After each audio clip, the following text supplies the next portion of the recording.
میرا نام کلثوم ہے. ہم 3 بہنیں ہیں. میرے بابا باہر کے ملک میں ہوتے ہیں. انہوں نے وہاں دوسری شادی کر رکھی ہے، جس کی وجہ سے ہمارے گھر میں ہمیشہ لڑائی ہوتی رہتی ہے.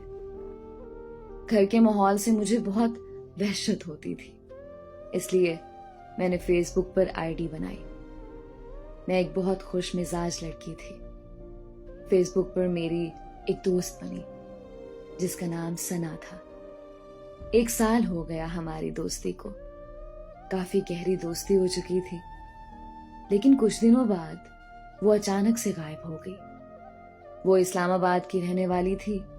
فیس بک کے علاوہ میرے پاس اس کا کوئی کانٹیکٹ نمبر نہیں تھا.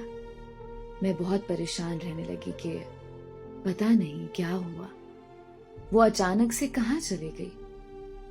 میری وہ واحد دوست تھی. میں دوست بنانے میں اتنی اچھی نہیں تھی. 2 ماہ گزر گئے لیکن اس کا کچھ پتہ نہیں تھا. ایک دن مجھے ایک ID سے ریکویسٹ آئی. میری اس سے بات ہونے لگی. اس سے بات کر کے لگا تھا جیسے وہ ثنا ہی ہے. میں نے اسے پوچھا کہ تم ثنا ہو؟ وہ بولا کون ثنا؟ میں نے اس بات کو اگنور کیا. ہماری روز بات ہونے لگی. ہر وقت بات ہوتی تھی. میں اسے پیار کرنے لگی تھی، لیکن کبھی کہہ ہی نہیں پائی کہ مجھے تم سے پیار ہو گیا ہے. کچھ دن بعد ثنا واپس آ گئی. میرے بہت پوچھنے پر اس نے نہیں بتایا کہ وہ کیوں اور کہاں گئی تھی، لیکن وہ بہت بدلی سی تھی. خیر، میں اور فہد بات کرنے کی وجہ سے ایک دوسرے کو پیار کرنے لگے. میں نے اسے فہد کے بارے میں بتایا. فہد نے ہی مجھے مجبور کیا کہ میں اسے بتا دوں کہ میں اسے پیار کرتی ہوں. میں بہت خوش تھی.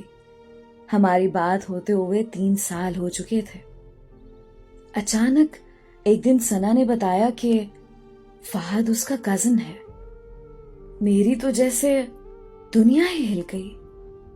3 سال تک میں اندھیرے میں رہی.